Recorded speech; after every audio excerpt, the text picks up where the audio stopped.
अस्सलामुअलैकुम स्टूडेंट्स, आज हम आपकी 5th क्लास की हिंदी की साप्रसंग व्याख्या बुक में से पाठ नंबर 3 पढ़ रहे हैं, अपनी वस्तु। प्रस्तुत पाठ में लेखक ने आपसी प्रेम व भाईचारे के बारे में बताया है। एक महात्मा किस प्रकार दो भाइयों के झगड़े को शांति व संयम से दूर करके उन्हें प्रेम से साथ में रहने का सबक सिखाते हैं। उन्हें अपनेपन, प्रेम, अच्छे कर्म करने का महत्व भी समझाया। एक महात्मा जी कहीं जा रहे थे। मार्ग में उन्होंने एक स्थान पर दो व्यक्तियों को ऊंची आवाज में बोलते सुना। दोनों ही हाथों में लठ लिए एक दूसरे के प्राण लेने को उद्यत दिखाई देते थे। एक महात्मा थे, वो कहीं जा रहे थे। उन्होंने क्या देखा कि दो लोग लड़ रहे हैं आपस में डंडा लेकर के और एक दूसरे की जान लेने पर तुले हुए हैं। एक कहता था कि यह भूमि मेरी है और मैं इसका स्वामी हूँ, जबकि दूसरा उस भूमि को अपनी बता रहा था। दोनों किसके लिए लड़ रहे थे? एक जमीन के लिए। उस भूमि पर अपना अपना स्वामित्व जतलाने के लिए दोनों ही क्रोध से लाल पीले हो रहे थे, अपने अपने पक्ष में दलीलें दे रहे थे। संत महात्मा तो स्वभाव से ही दयालु व एवं परोपकारी होते हैं, सदैव सबका भला ही चाहते हैं। उन्होंने मन ही मन में विचार किया कि ये दोनों लड़ाई झगड़ा करके व्यर्थ ही अपने प्राण गंवाने पर तुले हुए हैं। अतएव इन्हें समझा बुझाकर शांत करने और इनका आपस में समझौता कराने का प्रयास करना चाहिए। उन्होंने क्या सोचा कि इन दोनों को समझाना चाहिए कि लड़ने से कुछ नहीं होगा। ये सोचकर वे उनके निकट गए और उन्हें संबोधित करते हुए बोले, हे भद्र पुरुषों, तुम लोग कौन हो और आपस में झगड़ा क्यों कर रहे हो? फिर उन्होंने प्यार से कहा कि तुम लोग कौन हो और आपस में झगड़ क्यों रहे हो? भद्र मतलब भले आदमी, भद्र पुरुषों मतलब अच्छे, तुम लोग भले इंसान हो। महात्मा जी को देखकर उनमें से एक व्यक्ति बोला, महात्मन, हम दोनों भाई हैं। हमारे पिता ने मरते समय अपनी संपत्ति का जो बंटवारा किया था उसके अनुसार इस भूमि का मालिक मैं हूँ, फिर भी ये व्यर्थ ही झगड़ा कर रहा है। दूसरा व्यक्ति बोला, तत्काल चिल्ला उठा, महाराज ये बिल्कुल झूठ बोल रहा है। ये भूमि इसके भाग में नहीं बल्कि मेरे भाग में आती है, इसलिए इसका असली मालिक मैं हूँ। ये झूठ मूठ ही इसे अपनी बतलाकर और मुझे डरा धमकाकर इसे हड़पना चाहता है। महात्मा जी ने शांत भाव से फरमाया, तुम दोनों ही इस भूमि को अपना कहते हो और अपने अपने पक्ष में दलीलें देते हो। ऐसे तो निर्णय नहीं होगा। इसलिए अच्छा यही है कि जिस भूमि के लिए तुम दोनों मरने मारने पर उतारू हो उससे ही ये पूछ लो कि उसका असली मालिक तुम दोनों में से कौन है। उन्होंने क्या कहा महात्मा ने कि तुम दोनों तो आपस में लड़ रहे हो, ऐसे तो कुछ नहीं होगा। एक काम करते हैं, जो भूमि है, जो जमीन है, उससे ही पूछ लेते हैं कि उसका असली मालिक कौन है। वे स्वयं ही इस बात का निर्णय कर देगी। कुछ पल तक दोनों महात्मा जी के मुख की ओर ताकते रहे, मतलब दोनों उसको देखते रहे कि जमीन कैसे बोलेगी।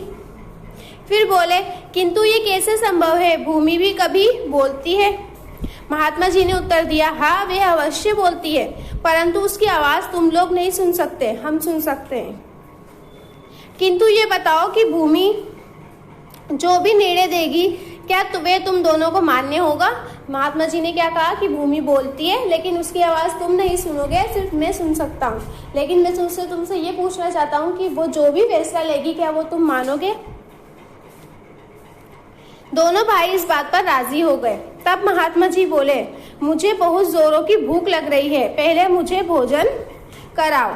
वे बोले, भूमि का निर्णय हो जाए फिर आपको डटकर खाना खिलाएंगे।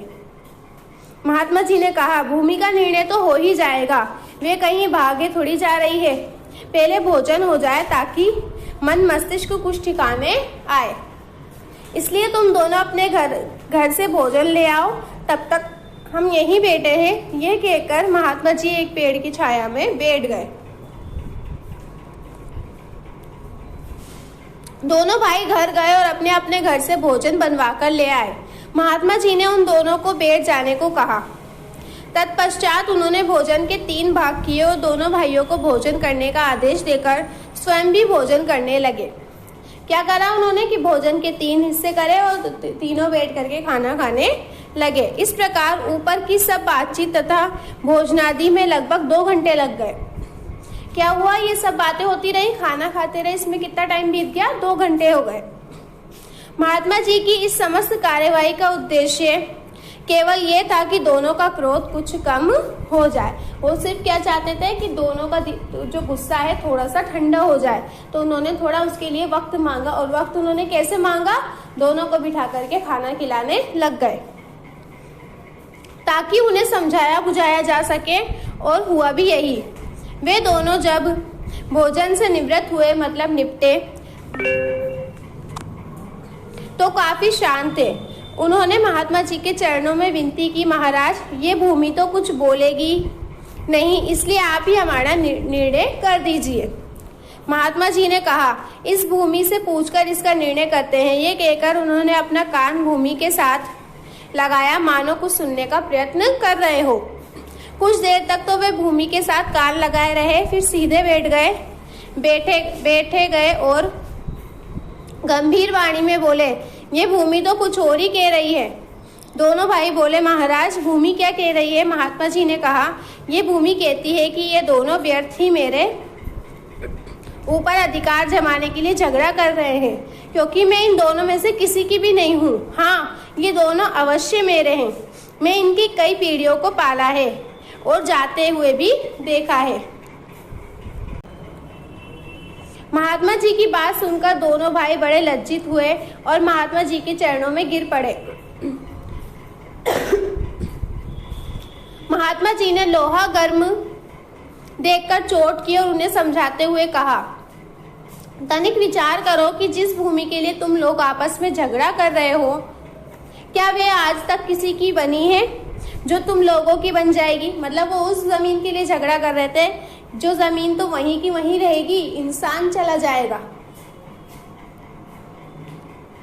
मनुष्य मेरी मेरी कहकर व्यर्थ यत्न करता है, ये नहीं सोचता कि इनमें से कुछ भी मनुष्य का अपना नहीं है। बड़े बड़े छत्रपति राजा भी इन्हें अपना अपना कहकर चले गए, परंतु साथ क्या ले गए? कुछ भी नहीं।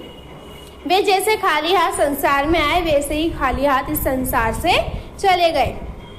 तुम लोग भूमि के इस छोटे से टुकड़े के लिए झगड़ा करके अपने अनमोल जीवन को नष्ट करने पर क्यों तुले हुए हो?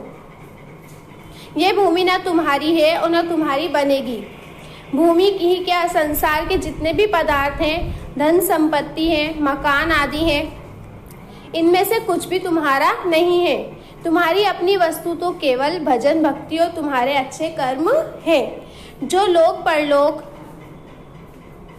के संगी साथी हैं। शेष सब कुछ ही तो यहीं रह जाता है। अतः आपस में लड़ने झगड़ने और मनुष्य जन्म के मूल्यवान समय को नष्ट करने की अपेक्षा जीवन को अच्छे कर्मों और नाम सुमिरन में लगाओ, ताकि तुम्हारा लोक परलोक संवर जाए। उन्होंने क्या कहा कि अच्छे काम करो, जमीन में लड़ने से कुछ नहीं होगा, ये तो यहीं की यहीं रह जाएगी, लेकिन जो हम अच्छे काम करेंगे वो हमारे साथ हमारे मरने के बाद हमारे साथ जाएंगे।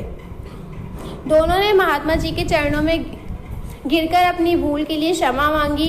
उस दिन से सबके साथ प्रेम का व्यवहार करते हुए अपने समय में को भजन भक्ति में लगाते हुए अपना जीवन सफल करने लगे। अब इसके जो प्रश्न उत्तर हैं वो आपको याद करने हैं आपकी बुक के अंदर से ही।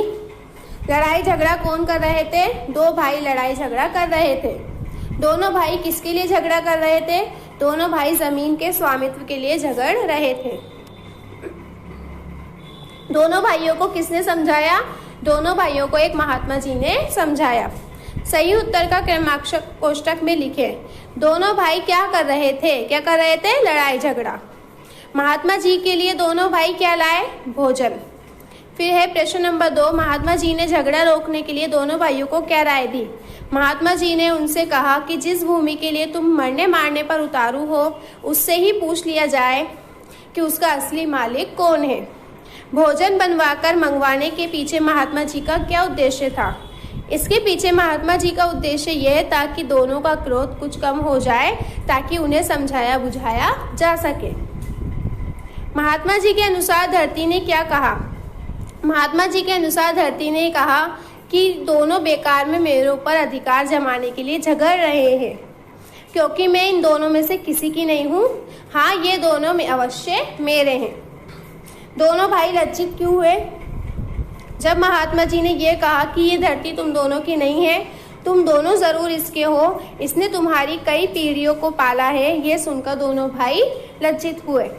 प्रश्न नंबर 6, महात्मा जी ने दोनों भाइयों को क्या समझाया?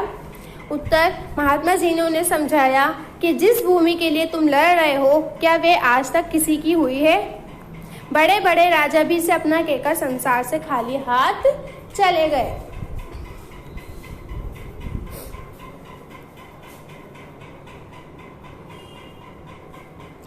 पाठ में उद्धृत मुहावरा लाल पीला होना का अर्थ अत्यधिक क्रोधित होना है।